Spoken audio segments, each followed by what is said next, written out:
প্রাথমিক থেকে উচ্চশিক্ষায় নতুন কারিকুলাম সময়ের দাবি। স্কুল থেকেই কারিগরি শিক্ষা চালুর ঘোষণা প্রধানমন্ত্রীর। ঢাবিতে দলীয় বিবেচনায় শিক্ষক নিয়োগের সমালোচনা। হাম ও উপসর্গে ঝরল আরও 9 শিশুর প্রাণ। টিকা নেয়ার পরও আক্রান্ত হওয়ায় বাড়ছে উদ্বেগ, কমছে না সংক্রমণও। প্রাদুর্ভাবের কারণ খুঁজতে হচ্ছে তদন্ত কমিটি।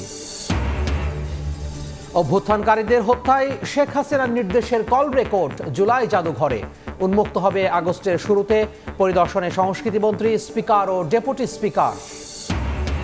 এবং কোরবানির চামড়ার সঠিক দাম নিশ্চিত করবে সরকার। সংরক্ষণে বিনামূল্যে দেয়া হবে 20 কোটি টাকা লবণ। পশুবাহী জানিয়ে চাঁদাবাজি বন্ধে হটলাইন চালুর ঘোষণা মন্ত্রীর।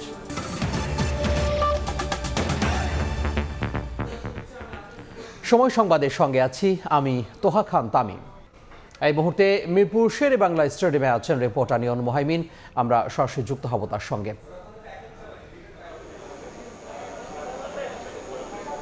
অবিশ্বাস্য, অসাধারণ। টেস্ট সিরিজে 1-0 লিডে এই মুহূর্তে বাংলাদেশের। টেস্ট স্ট্যাটাস পাওয়ার 25 বছর পর পাকিস্তানকে ঘরের মাঠে টেস্টে হারালো বাংলাদেশ। আমরা দেখেছি যে নাহিদ রানা দ্য ম্যাজিক ঘন্টায় যখন 5 উইকেট প্রয়োজন ছিল তখন অনেককেই দেখেছিলাম আমরা হতাশ হয়ে মাঠ ছেড়েছেন। অনেকে আক্ষেপ করছিলেন যে বাংলাদেশ ঘরের মাঠে সুযোগটা পেয়েও মনে হয় হারাতে বসেছে। কিন্তু ঠিক সেই সময় নাহিদ রানা আসলেন এবং যে ম্যাজিকটা দেখালেন, 5 উইকেটের 4টি আসলে তার দখলে গিয়েছে এবং 5 রান নিয়েছেন। টেস্ট ক্যারিয়ারে এটি তার দ্বিতীয়বারের মতো 5 উইকেট। এর আগে ওয়েস্ট ইন্ডিজে আমরা দেখেছিলাম কিংস্টনের সাবাইনা পার্কে তিনি 5 উইকেট পেয়েছিলেন। পাকিস্তানকে রাওয়ালপিন্ডিতে যখন বাংলাদেশ হারিয়েছিল সেই ম্যাচে কিন্তু তিনি 4 উইকেট নিয়েছিলেন, কিন্তু 5 উইকেটের মাইল ফলক স্পর্শ করতে পারেননি। আজ বাংলাদেশ পাকিস্তানকে হারিয়েছে এবং সেটাও নাহিদ রানার ম্যাজিকে। নাহিদ রানাকে নিয়ে অনেক কথা হচ্ছিল। ফার্স্ট ইনিংসে তিনি যখন উইকেট পাননি সেটা নিয়েও একটা সমালোচনা হচ্ছিল যে তিনি কি পিএসএল এই সবটা দিয়ে এসেছেন কিনা, কিন্তু শেষ পর্যন্ত আজকে একেবারে শেষ ঘন্টায় যখন বোলিংয়ে এসেছেন, বাংলাদেশের প্রয়োজন ছিল এবং সেই প্রয়োজনের সময় জ্বলে উঠেছেন এবং দেখিয়ে দিয়েছেন এই মিরপুরের পিচে আসলে কি করা সম্ভব। প্রশ্ন ছিল, উইকেট নিয়ে অনেক কথা বলছিল, তাহলে সেই ব্যাপারটাও আসলে আমরা দেখেছি এবং দুর্দান্ত বাংলাদেশের পারফরমেন্স, ব্যাটিং বোলিং, বিশেষ করে শান্তর কথা বলতে হয়। 13 রানের একটা আক্ষেপ রয়ে গেছে, যদিও টুইন সেঞ্চুরি তিনি মিস করেছেন। বাংলাদেশের প্রথম ব্যাটসম্যান হিসেবে আসলে 3টি টুইন সেঞ্চুরি করবার একটা সুযোগ তার সামনে ছিল, কিন্তু সেই জায়গাটাও তিনি মিস করেছেন। কিন্তু তারপরেও সেই আক্ষেপ পুরোটাই আসলে এখন পূরণ করে দিয়েছেন নাহিদ রানা জয় দিয়ে বাংলাদেশের। এখন সেকেন্ড টেস্ট সিলেটে যখন হবে তার আগে আসলে বাংলাদেশের জন্য বিশাল বুস্ট আপ সিরিজের জন্য। আমরা যদি একটু দর্শকদের সঙ্গে কথা বলি, একটু কথা বলতে চাই, কেমন লাগলো বাংলাদেশ? খুবই ভালো, দুর্দান্ত। নাহিদ রানার বোলিং নিয়ে কি বলবেন? অবশ্যই অবিশ্বাস্য। মাত্র আসলাম, নাহিদ রানা লাস্ট উইকেট ছিল। নাহিদ রানার শেষ উইকেটটাই, লাস্ট উইকেটটা শুধু দেখতে পারছি। Thank you. কেমন দেখলেন নাহিদ রানার বোলিং? খুবই অন্যরকম দেখতেছি এবং এক্সাইটেড। বাংলাদেশ ফার্স্ট টাইম পাকিস্তানের সাথে দেশের মাটিতে প্রথম টেস্ট জয়লাভ করছে। আসলে অস্ট্রেলিয়া, ইংল্যান্ড যখন টেস্ট করতো তো ওই খেলাগুলো দেখতে আকর্ষণ বাড়তো। আজকে খেলাটা উপভোগ করে সেম ওইরকম একটা আনন্দ উৎসব পেয়েছি। আলহামদুলিল্লাহ, খুবই খুশি। আপনারা শুনছিলেন, দর্শকরাও বলছিল যে এই আনন্দটাই মানে উৎসাহটা অন্যরকম। আসলে প্রথমবারের মতো পাকিস্তানকে ঘরের মাঠে আসলে টেস্টে হারিয়েছে বাংলাদেশ, সেই কারণে এই উদ্দীপনাটা, এই উল্লাসটা আরও অনেক বেশি বাড়িয়ে দিয়েছে তাদের। তো এই ছিল মিরপুর থেকে আমার কাছে সবশেষ। মিরপুর শেরে বাংলা জাতীয় স্টেডিয়াম থেকে যুক্ত হয়েছিলেন সহকবি নিয়ন মোহাইমিন। অন্য প্রসঙ্গ, প্রাথমিক থেকে উচ্চতর পর্যন্ত নতুন করে কারিকুলাম সাজানোর সময়ের দাবি বলে জানিয়েছেন প্রধানমন্ত্রী। ঢাকা বিশ্ববিদ্যালয়ে উচ্চশিক্ষা বিষয় কর্মশালায় তারেক রহমান বলেন, স্কুল থেকেই বাধ্যতামূলক করা হবে কারিগরি শিক্ষা। পরে শিক্ষার্থীদের সঙ্গে মতবিনিময়ে সরকার প্রধান বলেন, দেশের রাজনৈতিক পরিস্থিতি স্থিতিশীল না হলে কোনো কিছুই টেকসই হয় না।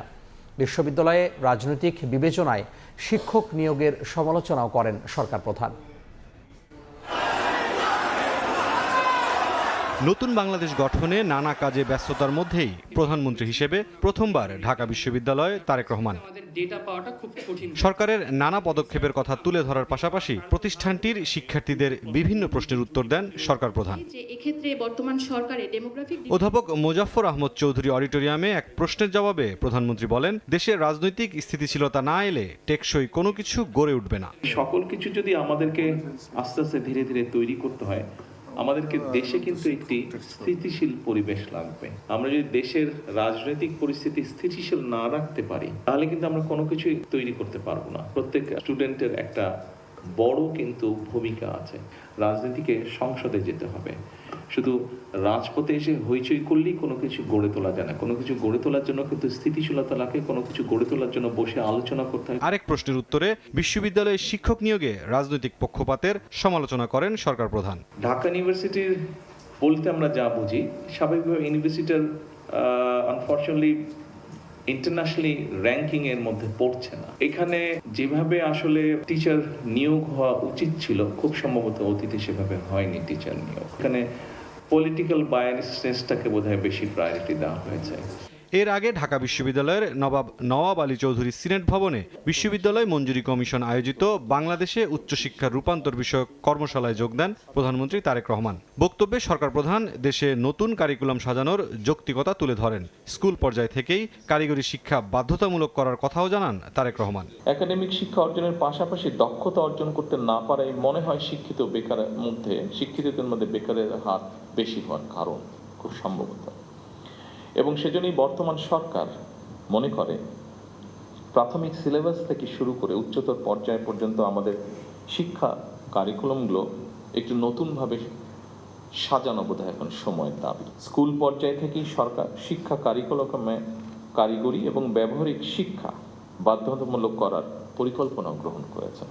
মেধা পাচার রোধ করে মেধার বিকাশ, মেধা লালন করে আমরা ভবিষ্যৎ চ্যালেঞ্জ মোকাবেলা করতে চাই একসাথে। ফ্যাসিবাদ বিদায়ের পরে নতুন বাংলাদেশ গড়তে তারুণ্যের আকাঙ্ক্ষা বাস্তবায়নে সরকার আন্তরিক বলেও জানান প্রধানমন্ত্রী। প্রচুর মেধাবী মানুষ। মুরসালিন হক জুনায়েদ, সময় সংবাদ, ঢাকা।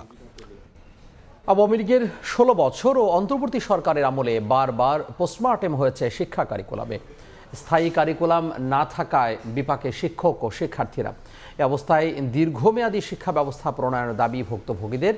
প্রাথমিক ও গণশিক্ষা প্রতিমন্ত্রী জানালেন, সংস্কার করে যুগোপযোগী শিক্ষা ব্যবস্থা গড়ার কাজ চলছে।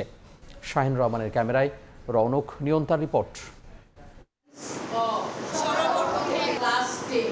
কখনো সৃজনশীল, কখনো অভিজ্ঞতা ভিত্তিক, আবার কখনো মূল্যায়নের নতুন ছক। বারবার বদলে যায় পলিসি।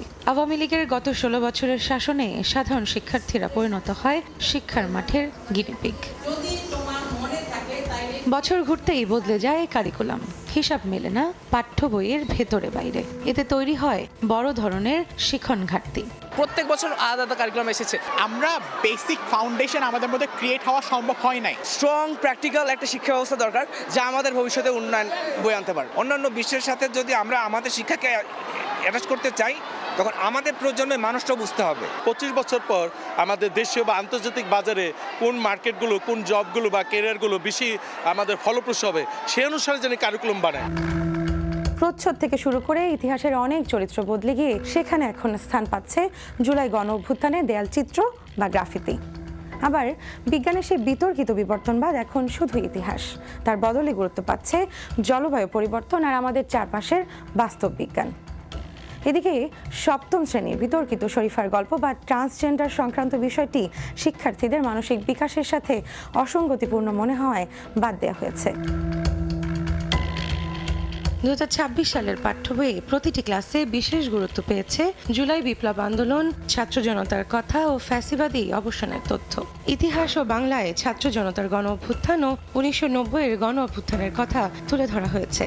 এছাড়া পঞ্চম শ্রেণীর গণিত বইয়ে শেখার পদ্ধতিকে আরও আধুনিক ও মুখস্থ নির্ভরতা কমিয়ে বাস্তব জীবনের সমস্যা সমাধানে জোর দেওয়া হয়েছে। ইংরেজি বইয়ে শিক্ষার্থীদের সাহসিকতা ও বৈশ্বিক অঙ্গনে তাদের অর্জন নিয়ে একটি অধ্যায় যোগ করা হয়েছে।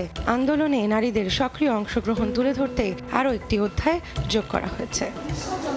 আওয়ামী লীগ আমল থেকে অন্তর্বর্তীকালীন সরকার শিক্ষা ব্যবস্থাকে পাঠানো হয়েছে লাইফ সাপোর্টে। ফের নতুন পাঠ্যপুস্তক নিয়ে ব্যস্ত এনসিটিবির কর্মকর্তারা। পয়লা নম্বর 26 থেকে পাণ্ডুলিপি প্রণয়নের কাজ শুরু করব এবং এটাও আমরা আশা করছি যে 15 জনের মধ্যে আমরা আমাদের যে প্রিন্টিংয়ের যে কাজটা সেটা শুরু করব। আশার বাণী শোনালেন নতুন সরকারের প্রাথমিক ও গণশিক্ষা প্রতিমন্ত্রী। জানালেন, বিশ্বমানের শিক্ষার সাথে তাল মেলাতেই করা হচ্ছে নতুন শিক্ষানীতি। যেহেতু আমাদের 1 কোটি প্লাস স্টুডেন্টস, হয়তো পার ক্লাস আমরা 2000-5000 স্টুডেন্ট দিয়ে পাইলটিং করব, 6 মাসের পাইলটিং করব। 6 মাসের পাইলটিংয়ের পর ভুল ত্রুটিগুলো ধরে তারপর এটা মাস স্কেলে যাবে। আমাদের পিটিআইগুলোতে ওই কারিকুলাম ভিত্তিক ট্রেনিংয়ের প্রোগ্রাম শুরু করে দেব, মাস্টার ট্রেনার্স তৈরি হয়ে যাবে। আমরা উপজেলা ভিত্তিক টিচার ট্রেনিংয়ের ব্যবস্থা করছি। বিশেষজ্ঞদের মতে দক্ষ জনবল আর পর্যাপ্ত প্রস্তুতি ছাড়া এমন আমূল পরিবর্তন সম্ভব না। শিক্ষাক্রমের আলোকে কারিকুলামের ভিতরে দেখে পরিবার জন্য জায়গাটা ঠিক করতে পারেন যে এই জায়গায় আমার পরিবর্তন হতে হবে, সেটা আপনি আইডেন্টিফাই করে রাখেন। পাশাপাশি যে বইগুলো 27 সালে যাবে সেটার ভিতরে যে রিভিউগুলো, সেখানে বানান থেকে শুরু করে কন্টেন্ট যে মাঝখানে যে ফেলে দিছে এগুলোকে সিকোয়েন্স ঠিক করা। বিশ্লেষক, শিক্ষক বা শিক্ষার্থী সবাই এক বাক্যে বলছেন শিক্ষা ব্যবস্থা কোনো রাজনৈতিক ল্যাবরেটরি নয়। শিক্ষা খাতের এই সংকট কি কাটবে সচিবালয়ের আশ্বাসে, নাকি এনসিটিবির বিশেষজ্ঞহীন আমলাতান্ত্রিক জটে আটকে থাকবে ভবিষ্যৎ? এই প্রশ্ন এখন কোটি শিক্ষার্থীর। খামখেয়ালি আর ভুল শুধরে শেষ পর্যন্ত শিক্ষা খাত কি পেশাদারিত্বের পথে ফিরবে? রৌনক নিয়ন্তা, সময় সংবাদ, ঢাকা। এবার হাম প্রসঙ্গ। হাম ও উপসর্গে ঝরল আরও 9 শিশুর প্রাণ। হাসপাতালে ভর্তি প্রায় 1200। গ্রাম থেকে আশঙ্কাজনক অবস্থায় রাজধানীতে আসছে রোগী। স্বাস্থ্য মন্ত্রণালয়ের কাছে ডাক্তার, নার্স ও লজিস্টিক সাপোর্ট চেয়েছে রাজধানীর ডিএনসিসি হাসপাতাল। চিকিৎসকরা বলছেন টিকার কার্যকারিতা শুরুর আগে সংক্রমণ রোধ সম্ভব নয়। এদিকে হামের টিকা দেয়ায় গাফিলতি খুঁজছে আন্তর্জাতিক বিশেষজ্ঞদের নিয়ে তদন্ত কমিটি হচ্ছে বলে জানিয়েছেন প্রধানমন্ত্রীর তথ্য উপদেষ্টা। পাশাপাশি 2 বেডে 2 শিশু, দুজনেই হামে আক্রান্ত। আরেকজন একই রোগে ভুগছেন বাসায়। একসঙ্গে 3 সন্তানের অসুস্থতায় দিশেহারা ফয়সাল দম্পতি। অসুস্থ হওয়ার পর 2 বাচ্চা আবার অসুস্থ হয়েছে। মোট 3 বাচ্চা আমার, 3 জনের হাম, জ্বর, বমি। মিরপুরের বাসিন্দা ফয়সাল ফুটপাতের ছোট্ট ব্যবসা করেই সংসার চালান, কিন্তু সন্তানদের হঠাৎ অসুস্থতায় এলোমেলো সব হিসাব। চিকিৎসা খরচ, দুশ্চিন্তা আর অনিদ্রায় জীবন এখন শুধুই সংগ্রামের। অনেক পেরেশানিতে, ব্যবসা বাণিজ্য বন্ধ, সবই কিছু বন্ধ। কারণ বাচ্চা সুস্থ না থাকলে বাপ মা কি ভালো থাকে? রাজধানীর মহাখালীর ডিএনসিসি ডেডিকেটেড হাসপাতালে এখন এমন দৃশ্য প্রায় প্রতিদিনের। একটি শিশুকে নিয়ে হাসপাতালে এসে দেখা যাচ্ছে পরিবারের অন্য শিশুও হামে আক্রান্ত। সংক্রমণের ছোবলে হাসপাতালের শয্যা দ্রুত ভরে উঠছে নতুন রোগীতে। শিশুর কান্না আর স্বজনের উৎকণ্ঠায় ভারী হয়ে উঠেছে হাসপাতালের পরিবেশ। 4 দিন মানে বাসায় ওষুধ খাওয়াইছি, ফার্মেসির ওষুধ কাজে লাগে না। 2টা বাচ্চা নিয়ে কষ্ট হচ্ছে যে যাই ভাই, প্রথমত তো চাকরি ছেড়ে দিতে হয়েছে, এরপরে বাচ্চাদের একটানা খেয়াল রাখতে হচ্ছে। ওরা অসুস্থ, এটা অসুস্থ, এটা একটু ঘুমাইলে ওটার সেবা করি, ওটা একটু ঘুমাইলে এটার সেবা করি।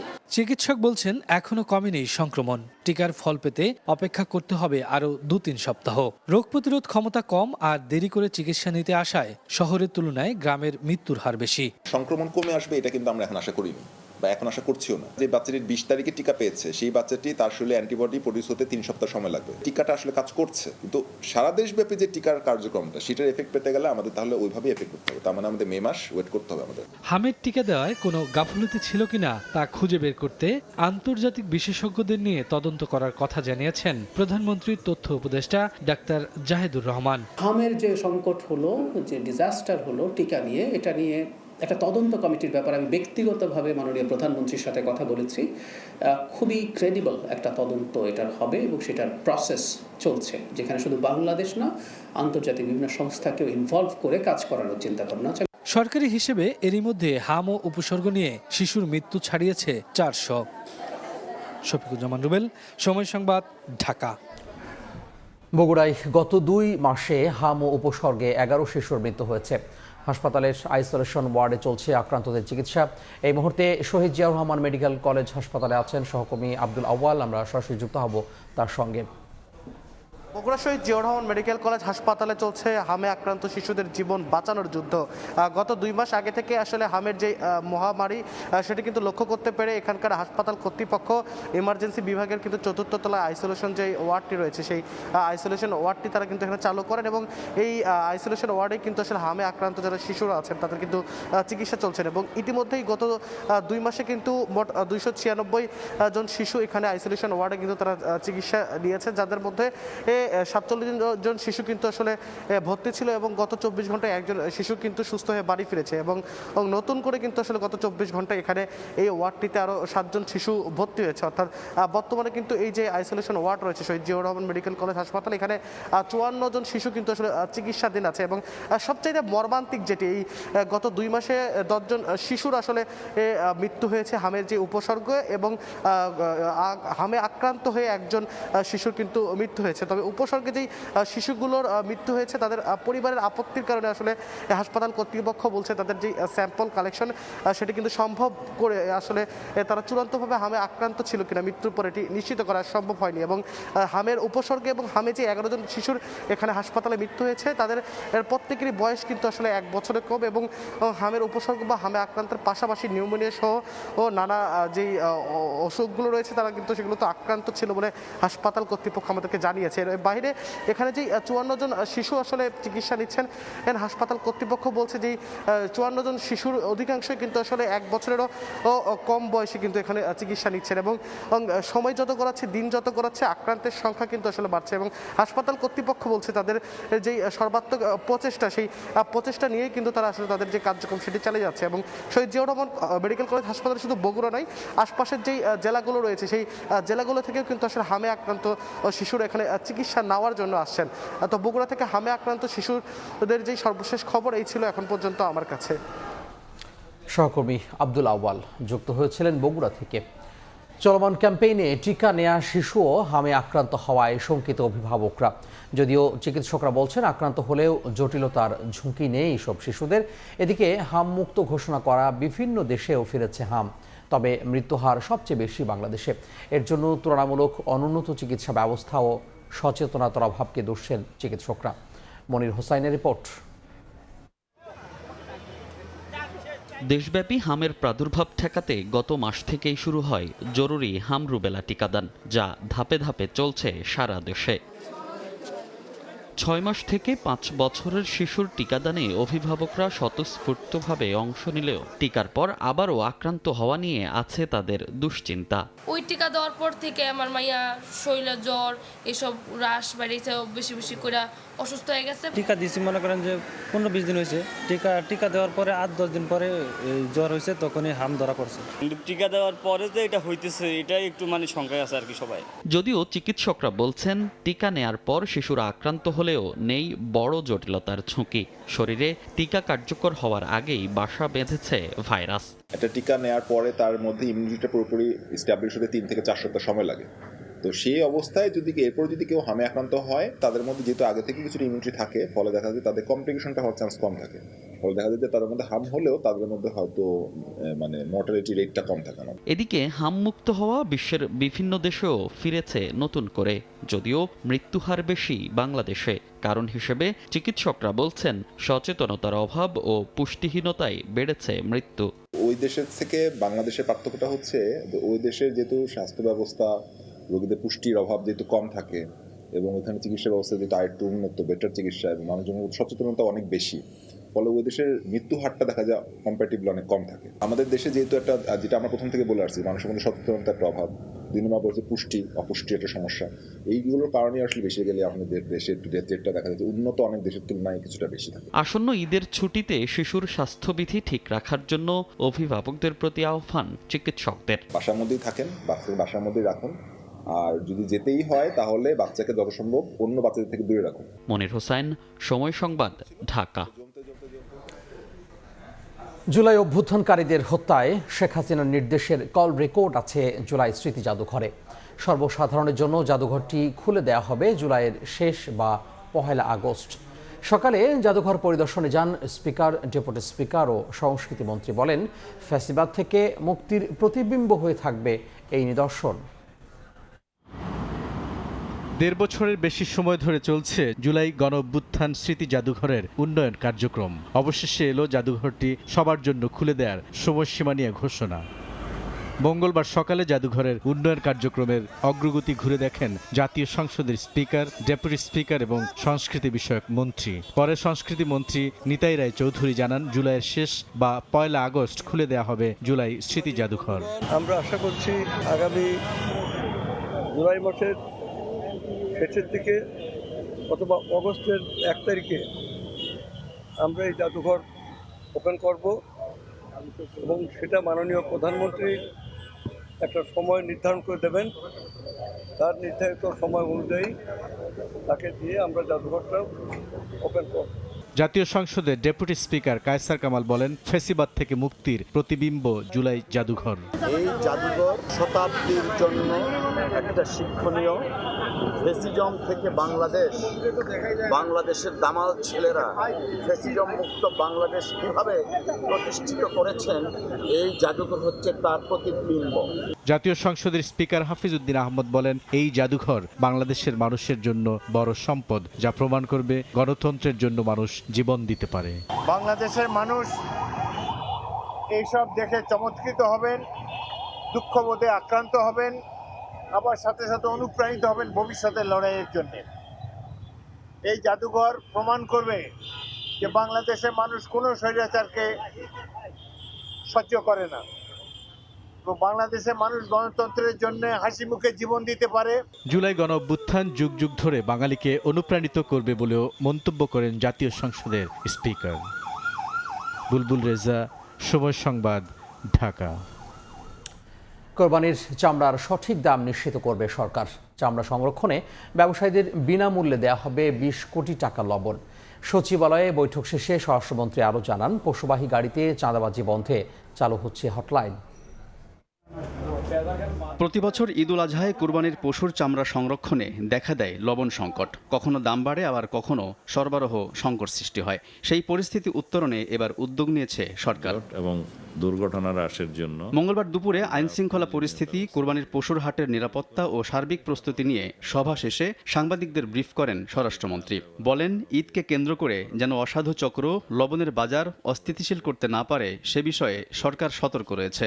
চামড়া সংরক্ষণে এবার বিনামূল্যে লবণ সরবরাহ করবে সরকার। মাননীয় প্রধানমন্ত্রী 20 কোটি টাকা অনুমোদন করেছেন বিনামূল্যে গ্রাম পর্যায়ে, উপজেলা, শহর সমস্ত পর্যায়ে যাতে লবণ সরবরাহ করা যায় চামড়া সংরক্ষণের জন্য, এবং সাথে সাথে তাদের যেটা মোটিভেশনাল ওয়ার্ক, যেটা প্রচারণা করবে, সেটার দায়িত্ব স্থানীয় প্রশাসনকে দেওয়া হয়েছে। কুরবানির পশুর হাটে চাঁদাবাজি ও অতিরিক্ত ইজারা আদায় বন্ধে কঠোর ব্যবস্থা নেওয়া হবে জানিয়ে মন্ত্রী বলেন, চাঁদাবাজির অভিযোগ জানাতে চালু করা হবে হটলাইন নম্বর। পুলিশ হেডকোয়ার্টারে একটা মনিটরিং সেল কার্যকর করা হয়েছে, সেটা কার্যকর থাকবে ঈদের আগের 7 দিন এবং ঈদের পরে 7 দিন। সংশ্লিষ্ট সকল ডিপার্টমেন্টের হটলাইনগুলো চালু থাকবে, সেগুলো রেজলিউশন আকারে যাচ্ছে, পত্রিকায় যাবে। সিটি কর্পোরেশনে কাদের কয়টা পশুর হাটের ইজারা দিয়েছে সেটা তালিকা আছে। এদিকে সীমান্ত পরিস্থিতি সরকার পর্যবেক্ষণ করছে জানিয়ে স্বরাষ্ট্রমন্ত্রী বলেন,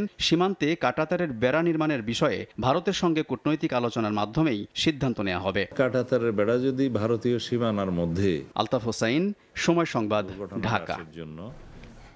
সময় সংবাদে আরও থাকছে, টিসিবির ট্রাক থেকে নিত্যপণ্য কিনতে হুমড়ি খেয়ে পড়ছে নিম্ন আয়ের মানুষ। সুলভ মূল্যে ডাল, চিনি, সয়াবিন তেল পেতে দীর্ঘ লাইন, চাপ সামলাতে হিমশিম অবস্থা।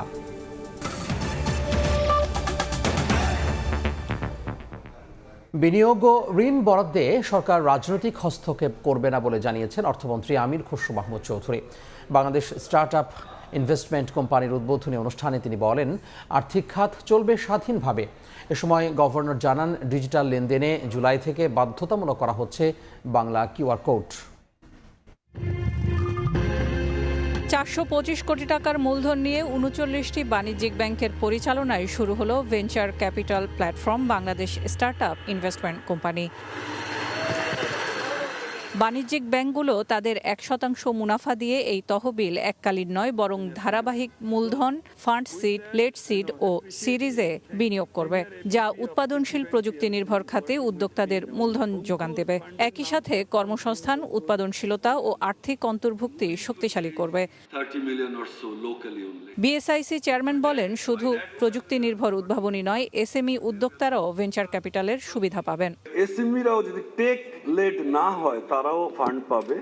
আমরা চাই সবাই টেক লেড হোক, যাতে করে তাদের মার্কেটটা দ্রুত বাড়ে। আর্থিক খাত স্বাধীন থাকবে জানিয়ে কোনো ধরনের ঋণ দেয়া বা বিনিয়োগ বরাদ্দে রাজনৈতিক হস্তক্ষেপ থাকবে না বলে সরকারের সিদ্ধান্ত জানান অর্থমন্ত্রী। ফিনান্সিয়াল সেক্টর সহ রিলেটেড ইকোনমিক সেক্টরে আমরা কোনো ধরনের রাজনৈতিক ইন্টারফারেন্সে যাব না, কোনো ধরনের রাজনৈতিক অ্যাপয়েন্টমেন্ট হবে না। I can assure you this is not a political statement. I am saying this is the decision of the party, this is the decision of the government, this is the decision of the Prime Minister of Bangladesh. এদিকে জুলাই থেকে সব ধরনের ব্যবসা প্রতিষ্ঠানে Bangla QR কোডে লেনদেন বাধ্যতামূলক বলে জানান গভর্নর। 30শে জুনের পরে কোনো ধরনের প্রোপ্রাইটারি কিউআর কোড থাকবে না। বাংলাদেশ ব্যাংকের যে QR code, B QR code, সেটা ছাড়া অন্য কেউ কোনো কিউআর কোড ব্যবহার করতে পারবেন না। ব্যাংকগুলো 425 কোটি টাকা মূলধন বিনিয়োগ ছাড়াও ভেঞ্চার ক্যাপিটালে আরও 500 কোটি টাকা পুনরুদ্ধার করবে বাংলাদেশ ব্যাংক। করেছিলাম ওনাদের সামনে, আজকেও। সেলিয়া সুলতানা, সময় সংবাদ, ঢাকা। দেশীয় সম্পদ অযত্নে ফেলে রেখে আমদানি নির্ভর জ্বালানি ব্যবস্থা গড়ে তোলে পতিত শক্তি। বড়পুকুরিয়া কয়লা খনি পরিদর্শন শেষে বিদ্যুৎ, জ্বালানি ও খনিজ সম্পদ মন্ত্রী আরও জানান, সম্পদ আহরণ করে দেশের উন্নয়নে কাজ লাগাতে চায় বর্তমান সরকার। জানান, তাপবিদ্যুৎ কেন্দ্রের 3টি ইউনিট একসঙ্গে উৎপাদনে রাখার চেষ্টা চলছে। দিনাজপুরের বড়পুকুরিয়া কয়লা খনির কর্মকর্তা কর্মচারীদের সুবিধা অসুবিধা জানতে আয়োজন করা হয় মতবিনিময় সভা। এতে উপস্থিত ছিলেন বিদ্যুৎ, জ্বালানি ও খনিজ সম্পদ মন্ত্রী ইকবাল হাসান মাহমুদ টুকু। তার সফরসঙ্গী ছিলেন নারী ও শিশু এবং সমাজ কল্যাণ মন্ত্রী AZM জাহিদ হোসেন, জ্বালানি প্রতিমন্ত্রী অনিন্দ ইসলাম অমিত, জাতীয় সংসদের হুইপ আক্তারুজ্জামান মিয়া সহ মন্ত্রণালয়ের ঊর্ধ্বতন কর্মকর্তারা। সোমবারের এই সভায় জ্বালানি খাতকে আরও শক্তিশালী করতে স্থানীয় সম্পদ ব্যবহারে প্রধানমন্ত্রীর নির্দেশনার কথা তুলে ধরেন মন্ত্রী। বলেন, দেশীয় সম্পদ অযত্নে ফেলে রেখে আমদানির ব্যবস্থা গড়ে তুলেছিল ফ্যাসিস্ট সরকার।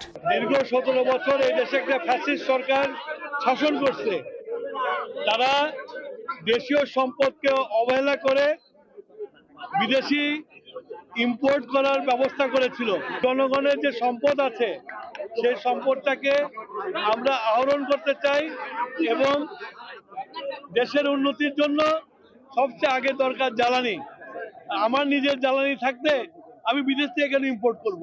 তাপবিদ্যুৎ কেন্দ্রের 3টি ইউনিট একসঙ্গে উৎপাদনে রাখার বিষয়ে সরকার চেষ্টা করছে বলেও জানান জ্বালানি মন্ত্রী। আমাদের আমলে আমরা চেষ্টা করছি 3টি একসাথে চালানোর জন্য। দুপুরে তাপবিদ্যুৎ কেন্দ্র পরিদর্শন শেষে মধ্যপাড়া পাথর খনি ঘুরে দেখেন মন্ত্রীরা। সময় সংবাদ, দিনাজপুর।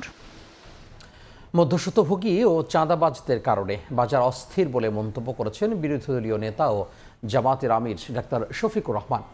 সকালে মিরপুর শাহ আলী পাইকারি বাজার পরিদর্শন করে তিনি বলেন, সিন্ডিকেটের কারণেই বাড়ছে জিনিসপত্রের দাম।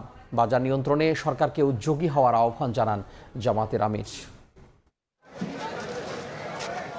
মঙ্গলবার সকালে মিরপুর শাহ আলী পাইকারি বাজার পরিদর্শনে যান বিরোধী দলীয় নেতা ও বাংলাদেশ জামায়াত ইসলামের আমির ডাক্তার শফিকুর রহমান। এ সময় তিনি বাজারে আসা ক্রেতা এবং বিক্রেতাদের সঙ্গে কথা বলেন, কেনেন নানা পদের মৌসুমি শাকসবজি।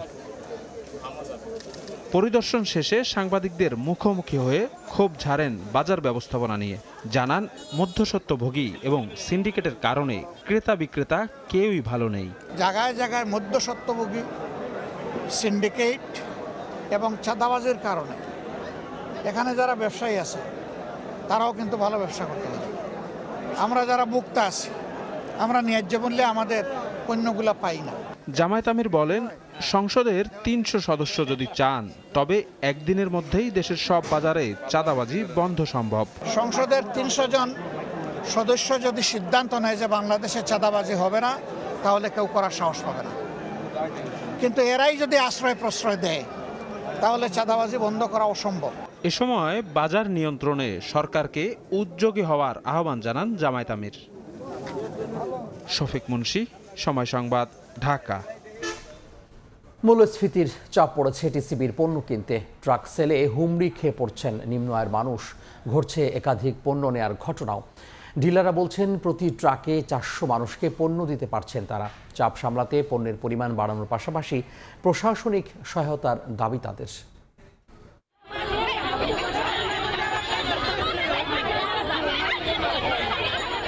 টিসিবি ট্রাক থেকে পণ্য কিনতে এমন হুড়হুড়ি। কিছুটা কম দামে নিত্যপণ্য পাওয়ার আশায় সকাল থেকেই দীর্ঘ লাইনে অপেক্ষা নিম্ন আয়ের মানুষের। ঢাকা মহানগরী ও ঢাকা জেলায় প্রতিদিন 50টি ট্রাকে পণ্য দিচ্ছে টিসিবি। প্রতি লিটার তেল 130, চিনি 80 আর মসুর ডাল মিলছে 70 টাকা দরে।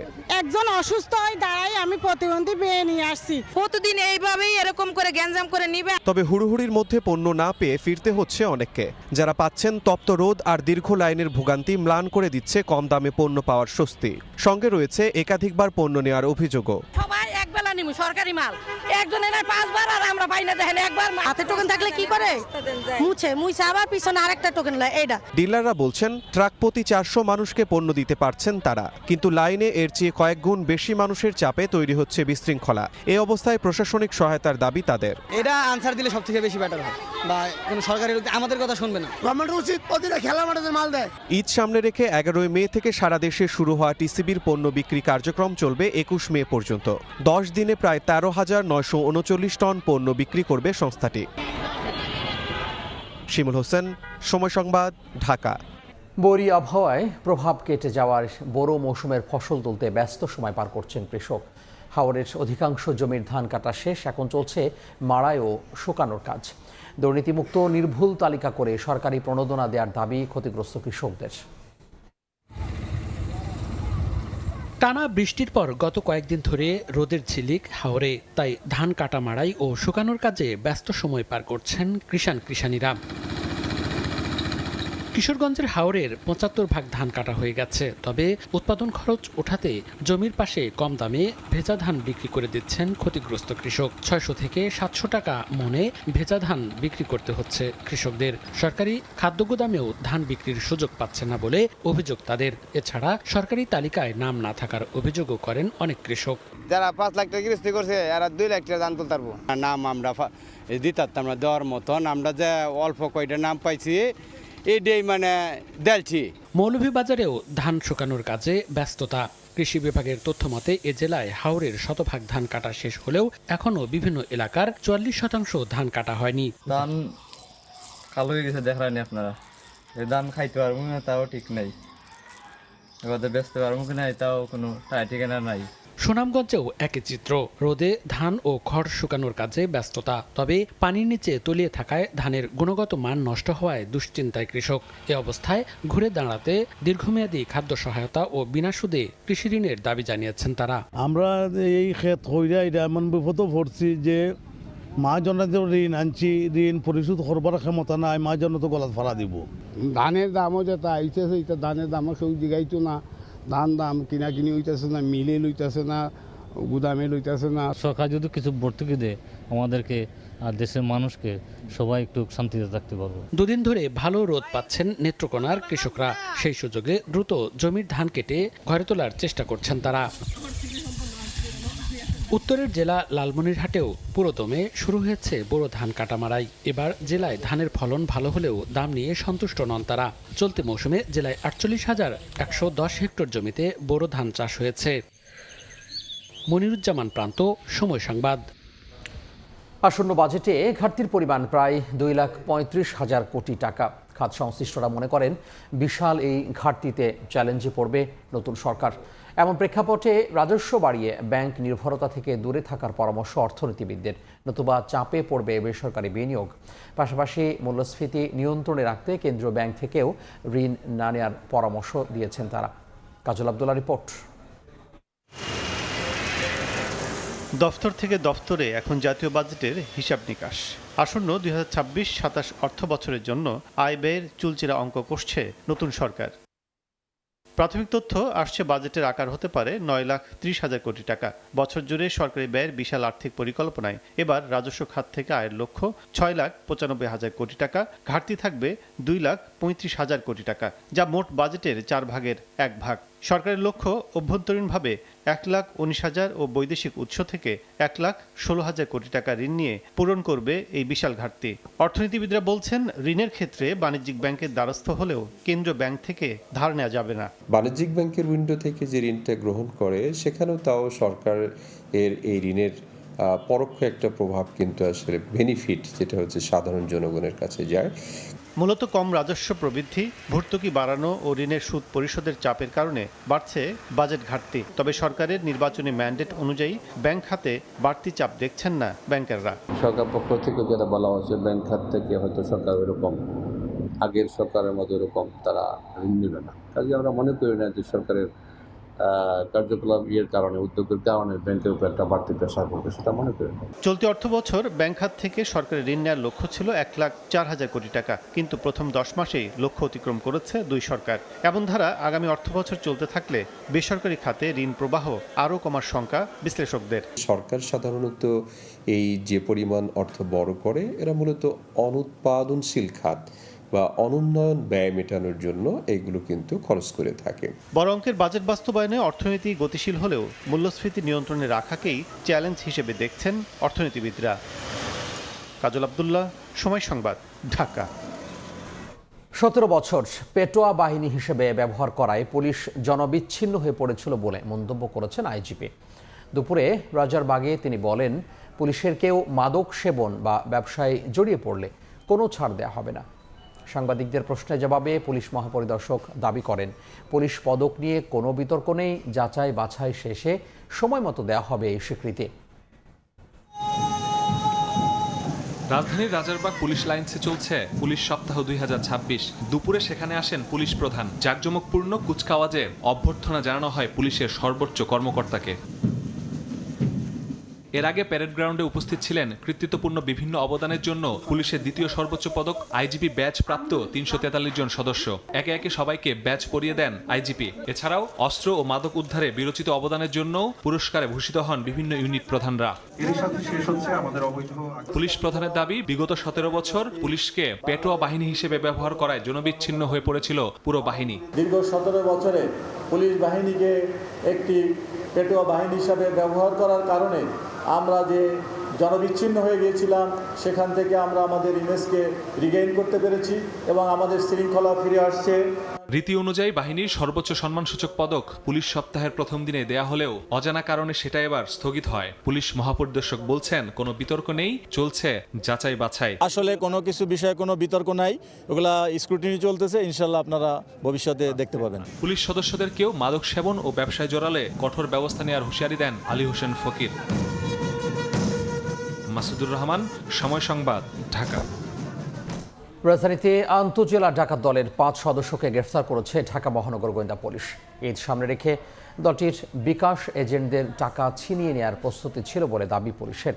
তাদের কাছ থেকে উদ্ধার করা হয়েছে 2 কেজি গান পাউডার, 2টি পিস্তল, 2টি ম্যাগাজিন। রাজধানীতে গোয়েন্দা পুলিশের জালে ধরা পড়েছে আন্তঃজেলা ডাকাত দলের 5 সদস্য। মঙ্গলবার সকালে ডিএমপি মিডিয়া সেন্টারে মহানগর গোয়েন্দা পুলিশ জানায়, ঈদ সামনে রেখে বিকাশ এজেন্টদের কাছ থেকে বড় অঙ্কের টাকা ছিনিয়ে নেওয়ার প্রস্তুতি ছিল দলটির। খবর পেয়ে সোমবার বিকেলে দয়াগঞ্জ এলাকায় অভিযান চালানো হয়। গ্রেফতার সবাই পেশাদার ডাকাত দলের সদস্য বলে দাবি পুলিশের। তাদের প্রত্যেকের নামে দেশের বিভিন্ন থানায় একাধিক মামলা রয়েছে। নিজেদের পরিচয় লুকাতে ভিন্ন ভিন্ন নাম পরিচয় ব্যবহার করেন। বিকাশ নগদে প্রচুর পরিমাণ টাকা ট্রানজ্যাকশন হবে। তারা প্রথমে পরিকল্পনা করেছিল যে এই টাকাগুলো বিকালবেলা যখন ক্যারি করবে, যে কোনো একটা এজেন্টের কাছ থেকে এই টাকাগুলি তারা ছিনিয়ে নেবে এবং তাদের আমরা যে গোপন সূত্র তথ্যটা পেয়েছিলাম, এই কাজটা করার পর তারা রাতের বেলায় আবার ঢাকার খুব পার্শ্ববর্তী একটা জেলায় সেখানে একটা স্বর্ণের দোকান ডাকাতি করবে। ঈদ সামনে রেখে বড় অঙ্কের নগদ টাকা বহন ও নাগরিকদের নিরাপত্তায় কোনো শঙ্কা নেই বলে জানায় ডিবি। পেশাদার অপরাধীদের উপর গোয়েন্দা নজরদারি রাখা হয়েছে। সেই সঙ্গে সড়ক মহাসড়কে পুলিশের টহল বাড়ানো হবে। যারা এরকম পেশাদার ডাকাত, যারা হ্যাবিচুয়াল ডাকাত, তাদের ব্যাপারে যে আমাদের যে তথ্য আছে তাদের উপর আমরা নজরদারি বৃদ্ধি করেছি। পাশাপাশি যেটা প্রিভেন্টিভ ব্যবস্থা, যে পর্যাপ্ত পুলিশি ব্যবস্থা, পর্যাপ্ত পুলিশ ব্যবস্থা মহাসড়কে বলেন, রাস্তাঘাটে বলেন বা আমাদের এলাকা ভিত্তিক বলেন, আমাদের পেট্রোল এবং মোবাইল পার্টির টহলও আমরা জোরদার করেছি। কোরবানির পশুর হাট সহ যে কোনো বড় অঙ্কের টাকা লেনদেনে পুলিশের সহায়তা নেওয়ার আহ্বান জানিয়েছে ডিবি। চাচ্ছি না, আমরা এটা নিয়ে চেষ্টা করতেছি। কামরুল হাসান, সময় সংবাদ, ঢাকা। সরকারি হাসপাতালে স্বল্প খরচে চিকিৎসা পাওয়ার বদলে দালাল চক্রের খপ্পরে পড়ে নাজেহাল রোগী। ভর্তি থেকে টেস্ট সবকিছুতেই গুনতে হচ্ছে বাড়তি টাকা। কেবল তাই নয়, রোগী ভাগিয়ে নিয়ে যাওয়া হচ্ছে বেসরকারি হাসপাতালে। এই চিত্র রাজধানীর বক্ষব্যাধি হাসপাতালে র্যাবের ছদ্মবেশে অভিযানে দালাল চক্রের 15 সদস্য ধরা পড়ে। 13 জনকে বিভিন্ন মেয়াদে কারাদণ্ড দিয়েছেন র্যাবের ভ্রাম্যমাণ আদালত। রায়দুল ইসলাম শুভ রিপোর্ট। রাজধানীর বক্ষব্যাধি হাসপাতালে প্রতিদিন চিকিৎসা নিতে আসেন শত শত অসহায় মানুষ, কিন্তু হাসপাতালে ঢোকার আগেই দালাল আর অসাধু কর্মচারীদের খপ্পরে পড়ছেন তারা। টেস্টের সিরিয়াল দ্রুত পেতে, ভর্তি হতে কিংবা একটি বেডের জন্যও রোগীদের কাছ থেকে টাকা হাতিয়ে নিচ্ছে চক্রটি। ডাক্তারের সামনে যে একজন লোক ডিউটি করে, ও দেখে, ও দেখে ও তদারকি শুরু করে। সিট নাই বা অমুক নাই, ভর্তি হওয়া যাইবে না, 2-3 দিন লেট করতে হইবে, এরকম নানা রকম ভয়ভীতি দেখাইয়া সর্বনিম্ন হলে 1000-2000 করে টাকা নেয়। এক্সরে করতে গেলে সিরিয়াল ধরতে হয়, এখন সিরিয়ালে অনেক হয়, ওই জায়গায় কিছু দিলে ধরেন কাজটা আমাদের আগে যায়। 1000 দিছি, পরে ছিটাই না দিয়ে গেছে, কয় আরো 100 দেন, দিছি। চাদর বিছায় বুয়াগো দিতে লাগে, বুয়ারা কয় 200 টাকা লাগবো, দিছি। সবকিছুতেই টাকা লাগতেছে, টাকা ছাড়া এখানে কোনো, আমরা জানি সরকারি হাসপাতাল, গরিব মানুষ আসছে। অনুসন্ধানের সময় অভিযোগ আসে হাসপাতালের এক পরিচ্ছন্নতা কর্মী রোগীদের কাছ থেকে টাকা আদায়ে জড়িত। সময় সংবাদকে দেখে দ্রুত নার্সকক্ষে ঢুকে পড়েন ওই কর্মী। এরপর তার উপস্থিতি অস্বীকার করেন কর্তব্যরত কয়েকজন নার্স। প্রশ্ন হচ্ছে, একজন পরিচ্ছন্নতা কর্মীকে আড়াল করতে কেন এত তৎপরতা? ওয়ার্ড মাস্টারকে বলছিলাম, পরে আমার রাখছিল, কয় আমনে ওই ধরো কাম কাজ করি, লোকে খাই দেয়, এরম থাকি। বেতন কে দেয়? আমার কোনো বেতন নাই স্যার। সরকারি হাসপাতালে স্বাস্থ্যসেবা যেখানে ফ্রি, সেখানে টাকা ছাড়া যেন কোনো কিছুই সেবা পাওয়া সম্ভব হয় না। অসাধু কর্মচারী আর দালালদের ধরতে রোগী সেজে হাসপাতালের ভেতরে কয়েকজন র্যাব সদস্য। কিছুক্ষণের মধ্যেই রোগী ভাগিয়ে নিতে এগিয়ে আসেন এক দালাল। সেখান থেকে শুরু হয় নাটকীয় অভিযান।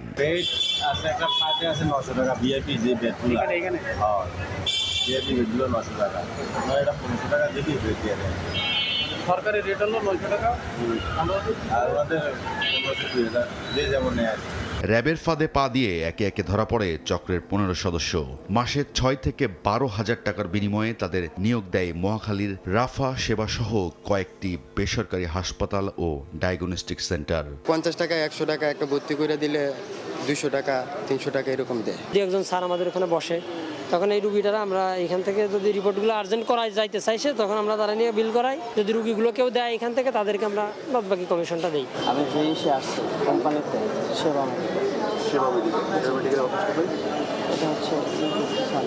জিজ্ঞাসাবাদ শেষে 13 জনকে বিভিন্ন মেয়াদে কারাদণ্ড দেন র্যাবের ভ্রাম্যমাণ আদালত। আমাদের কাছে ধরা পড়ে ভ্রাম্যমাণ আদালতের মাধ্যমে, তার উপরে আমরা বিভিন্ন মেয়াদে, আমরা প্রায় 13 জনকে আমরা বিভিন্ন মেয়াদের সাজা দিয়েছি, বিনাশ্রম কারাদণ্ড দিয়েছি তাদেরকে।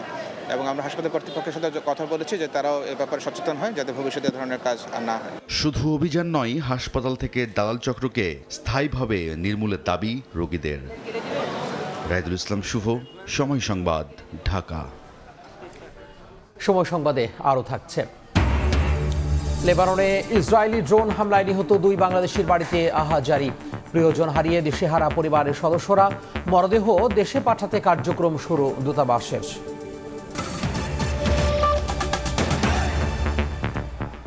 কথা ছিল, যমুনা ব্রহ্মপুত্রের বুকে চলবে লঞ্চ, ফেরি ও স্টিমার। 150 কোটি টাকায় নির্মাণ করা হয় ফেরিঘাট টার্মিনাল। নাব্য সংকটে 5 বছর অলস ফেলে রাখার পর সেই টার্মিনালে এখন চলছে ড্রেজার বেজের প্রাথমিক কার্যক্রম। বিস্তারিত হেদায়েতুল ইসলাম বাবুর রিপোর্টে, ছবি তুলেছেন সোহেল রানা। যমুনা সেতু নির্মাণের আগে রাজধানী ময়মনসিংহ ও সিলেট অঞ্চলে যেতে বালাসী বাহাদুরাবাদ নৌরুট ছিল উত্তরের 8 জেলার মানুষের যোগাযোগের একমাত্র ভরসা। এমনকি 2021 সালের জুনে জামালপুরের বাহাদুরাবাদ ও গাইবান্ধার বালাসী ঘাটে ফেরিঘাট টার্মিনালও নির্মাণ করে বিআইডব্লিউটিএ। ব্যয় হয় প্রায় 150 কোটি টাকা। তবে ব্রহ্মপুত্রে নাব্য সংকটের কারণে ফেরি চালাতে না পারায় প্রায় 5 বছর অলস পড়ে থাকে টার্মিনাল দুটি। অবশেষে গত ফেব্রুয়ারিতে বালাসী টার্মিনালে ড্রেজার বেজের কার্যক্রম শুরু করেছে বিআইডব্লিউটিএ। নৌকা চলার বানাচ্ছি না, নদী কাটতে হবে, প্রত্যেকটা জায়গায় নৌকা বাজে। শুধু বালাসী দেওয়ানগঞ্জ রুটটা কাটলেই কিন্তু অন্য চরের রুটগুলো ভালো হয়ে যাবে। ভবিষ্যতে পুরো নৌরুট পুনরুদ্ধারে পদক্ষেপ নেওয়ার আশ্বাস সংস্থাটির। এলাকার মানুষের সুবিধার্থে যেখানে প্রয়োজন হয় সেখানে আমরা রেজিং করব। প্রয়োজনীয় যন্ত্রাংশ ও জলযান সহ লোকবলের ঘাটতি থাকার দাবি সংশ্লিষ্টদের। হেদায়েতুল ইসলাম বাবু, সময় সংবাদ, গাইবান্ধা। জরুরি পরিস্থিতি মোকাবিলায় ইয়ার্ডে অগ্নি নির্বাপন মহড়া চালিয়েছে চট্টগ্রাম বন্দর কর্তৃপক্ষ। বন্দর নিরাপত্তা দিবস উপলক্ষে সকালে মহড়ার আয়োজন করা হয়। এর মধ্য দিয়ে জাতীয় গুরুত্বপূর্ণ স্থাপনায় অগ্নি দুর্ঘটনা মোকাবিলায় সক্ষমতা বাড়বে বলে মনে করেন সংশ্লিষ্টরা। হঠাৎ আগুন চট্টগ্রাম বন্দরের এফশেডের সামনের ইয়ার্ডে। সাহায্যের জন্য চিৎকার করেন বন্দরের নিরাপত্তা কর্মীরা। তাৎক্ষণিক নিজস্ব ফায়ার ফাইটিং ইউনিট ছুটে এলেও আগুন ছড়িয়ে পড়ে কন্টেনারে। খবর পেয়ে ঘটনাস্থলে পৌঁছে আগুন নিয়ন্ত্রণের কাজ শুরু করে ফায়ার সার্ভিস। মঙ্গলবার চট্টগ্রাম বন্দরের বন্দর নিরাপত্তা দিবস উপলক্ষে আয়োজিত অগ্নি নির্বাপক মহড়ায় এমন দৃশ্য দেখা যায়। জাতীয় গুরুত্বপূর্ণ স্থাপনায় আগুন লাগলে তা দ্রুত নিয়ন্ত্রণে আনার সক্ষমতা যাচাইয়ে এ ধরনের মহড়া গুরুত্বপূর্ণ ভূমিকা রাখবে বলে মনে করছেন কর্তৃপক্ষ। আজকে বন্দরে অগ্নি নিরাপত্তা একটি মহড়া আমাদের সক্ষমতা এবং আমাদের যে আন্তঃবাহিনী যে কোঅর্ডিনেশন সমন্বয় ওগুলার একটা পারফেক্ট আমরা এক্সারসাইজ আমরা করলাম। বন্দরের নিরাপত্তায় মহড়ার বিভিন্ন ইউনিটের প্রায় অর্ধশতাধিক কর্মী অংশ নেয়। ফেরদৌস লিপি, সময় সংবাদ, চট্টগ্রাম। জানাবো দেশের বাইরের খবর। লেবাননে ইসরায়েলি হামলায় নিহত শফিকুল ও নাহিদুলের গ্রামের বাড়ি সাতক্ষীরায় শোকের মাতম। লাশ দেশে ফিরিয়ে আনার দাবি জানিয়েছেন স্বজনরা। তারা জানান 2 মাস আগে একই এজেন্সির মাধ্যমে লেবাননে পাড়ি জমিয়েছিলেন 2 যুবক। পরিবারের সচ্ছলতা ফেরাতে বিদেশে পাড়ি জমিয়েছিলেন শফিকুল ও নাহিদুল। এখন দেশে ফেরার অপেক্ষায় তাদের লাশ। সোমবার রাতে শফিকুল ইসলামের মৃত্যুর খবর পায় পরিবার। কান্নায় ভেঙে পড়েন স্বজনরা। নেমে আসে শোকের ছায়া। লাশ দেশে ফিরিয়ে আনার দাবি তাদের। এই পরিবারটি সচ্ছল থাকার জন্য এই বাচ্চাটাকে বিদেশে পাঠায়। ওরা যে 10 জন ছিল, সবার ফোন বন্ধ, সবার যোগাযোগ বন্ধ। রাস্তা দেবেন সরকারের মাধ্যমে, এই আমার কাছে অনুরোধ। একই জেলার আশাশুনির কাদাকাটি গ্রামের নাহিদুল ইসলামের বাড়িতেও চলছে মাতম।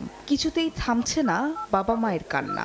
ঋণের টাকায় ছেলেকে বিদেশে পাঠিয়ে দিশেহারা পরিবার। সরকারের কাছে একটাই দাবি, আমার ভাইয়ের লাশটার জন্য আমরা খুব তাড়াতাড়ি ফিরে পাই। ব্যাংকের থেকে লোন নিয়ে ছেলেটা বিদেশ পাঠাইছিল। তার পরিবারে তো আর কেউ নাই যে ইনকাম করার মতন। লাশটি বাংলাদেশে আনার জন্য এবং যথাযথ সরকার কার্যক্রম করার জন্য কিছু পদক্ষেপ রয়েছে। আমরা ইতিমধ্যে মন্ত্রণালয় এবং আমাদের লেবাননের যে আমাদের বাংলাদেশে এমবেসি আছে সেখানে যোগাযোগ করছি বা চেষ্টা করছি। 2 মাস আগে একই এজেন্সির মাধ্যমে লেবাননে পাড়ি জমিয়েছিলেন শফিকুল এবং নাহিদুল। সোমবার দুপুরে ইসরায়েলের ড্রোন হামলায় নিহত হন তারা। সময় সংবাদ, সাতক্ষীরা। ইরানের বিরুদ্ধে আবারও সামরিক পদক্ষেপ নেওয়ার বিষয়টি বিবেচনা করছেন ডোনাল্ড ট্রাম্প। যুদ্ধবিরতিকে লাইফ সাপোর্ট আখ্যা দিয়ে তেহরানের তীব্র সমালোচনা করেছেন মার্কিন প্রেসিডেন্ট। এদিকে 14 দফা প্রস্তাব মেনে নেওয়া ছাড়া আর কোনো বিকল্প নেই যুক্তরাষ্ট্রের কাছে, বলেছেন ইরানের পার্লামেন্ট স্পিকার বাঘের গালিবাফ। যুক্তরাষ্ট্র ইরান সংঘাত বন্ধে কূটনৈতিক আলোচনার পাশাপাশি চলছে কথার লড়াই। পরমাণু ইস্যুতে ছাড় না দেয়ায় মার্কিন যুদ্ধবিরতির প্রস্তাবের ভিত্তিতে দেয়া ইরানের জবাব প্রত্যাখ্যান করেছেন প্রেসিডেন্ট ডোনাল্ড ট্রাম্প। যুদ্ধবিরতির লাইফ সাপোর্টে আখ্যা দিয়ে ইরানের অবস্থানের করেছেন কড়া সমালোচনা। এদিকে ইরানের পররাষ্ট্র মন্ত্রণালয়ের মুখপাত্র ইসমাইল বাঘেই বলছেন, পরমাণু আলোচনা ও যুদ্ধবিরতি চুক্তি নিয়ে অযৌক্তিক ও একপাক্ষিক দাবি করছে যুক্তরাষ্ট্র। ইরানের দেয়া 14 দফা প্রস্তাব মেনে নেওয়া ছাড়া যুক্তরাষ্ট্রের আর কোনো বিকল্প নেই বলেও সাফ জানিয়ে দিয়েছেন ইরানের পার্লামেন্ট স্পিকার বাঘের গালিবাফ। এদিকে আলোচনা থমকে যাওয়ায় প্রেসিডেন্ট ডোনাল্ড ট্রাম্প সামরিক পদক্ষেপের বিষয়টি আবারও বিবেচনা করছে বলে খবর প্রকাশ করেছে বিভিন্ন মার্কিন সংবাদ মাধ্যম। সংলাপে অগ্রগতি না হয় ট্রাম্প প্রশাসনের কিছু উপদেষ্টা বড় ধরনের সামরিক অভিযানের বিষয়ে পুনরায় ভাবার পরামর্শ দিচ্ছেন বলেও প্রতিবেদনে উল্লেখ করা হয়। চলমান উত্তেজনার মধ্যেই যুক্তরাষ্ট্রের অভ্যন্তরে তীব্র হচ্ছে রাজনৈতিক চাপ। ট্রাম্পের যুদ্ধের ক্ষমতা সীমিত করতে কংগ্রেসে ভোটাভুটির উদ্যোগ নিচ্ছেন ডেমোক্র্যাটরা। নাসরিন রুমি, সময় সংবাদ। এই পর্যায়ে শীর্ষ সংবাদগুলো জানিয়ে দেব আরও একবার। প্রাথমিক থেকে উচ্চশিক্ষায় নতুন কারিকুলাম সময়ের দাবি। স্কুল থেকে এই কারিগরি শিক্ষা চালুর ঘোষণা প্রধানমন্ত্রীর। ঢাবিতে দলীয় বিবেচনায় শিক্ষক নিয়োগের সমালোচনা। এবং হাম ও উপসর্গে ঝরল আরও 9 শিশুর প্রাণ। টিকা নেয়ার পরও আক্রান্ত হওয়ায় বাড়ছে উদ্বেগ, কমছে না সংক্রমণও। প্রাদুর্ভাবের কারণ খুঁজতে হচ্ছে তদন্ত কমিটি।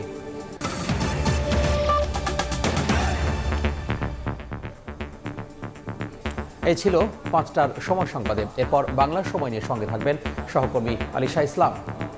ধন্যবাদ তামিম। বাংলার সময় নিয়ে আসছি কিছুক্ষণ পর, সঙ্গে থাকুন সময়।